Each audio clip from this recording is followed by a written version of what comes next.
Bana leo hiyo chakula bana, sijui huyo mama amewekea nini. Ameweka chumvi mingi na maji mingi lakini bana ile ngege imekunywa maji sijui tango moja. Na sasa ngege mtu anaweka ngwashe ya nini?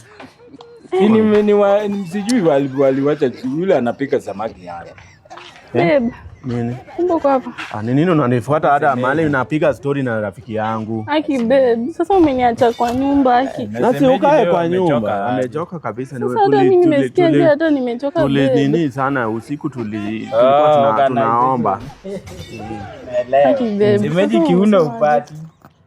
Unasema aje? Si pesa ya food aki. Hauwezi ngoja nimalize kuongea na rafiki yangu. Mbona unanifuata na nini? Na usipige simu na uko na simu. Jana usiku tuliomba. Tena leo tumeamka tumeomba. Mimi niko na njaa. Sisi hatujakula hata kutoka asubuhi. Venye una fast ndio tuna fast. Alinipeleka kwa kanisa ingine hapa. Tukasema tu fast. Na si ukweli ndugu yangu na fast. Una fast na bibi yako njaa. Si sasa mpaka saa ngapi mimi nimechoka. Twende tu. Muende tu.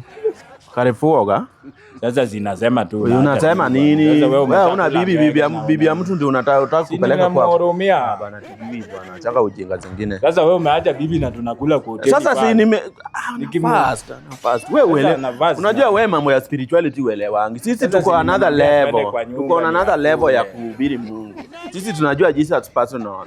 Na utakufa njaa, hauna kopi. Mimi si tumekula na wewe. Si yeye ndio umejenga hapa hata nafasi. Kama Yesu ndiye amekataa kurudi, aliona njaa na macho Gethsemane.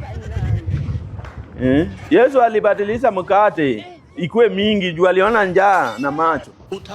Watu wakakula, yeye anasema nini?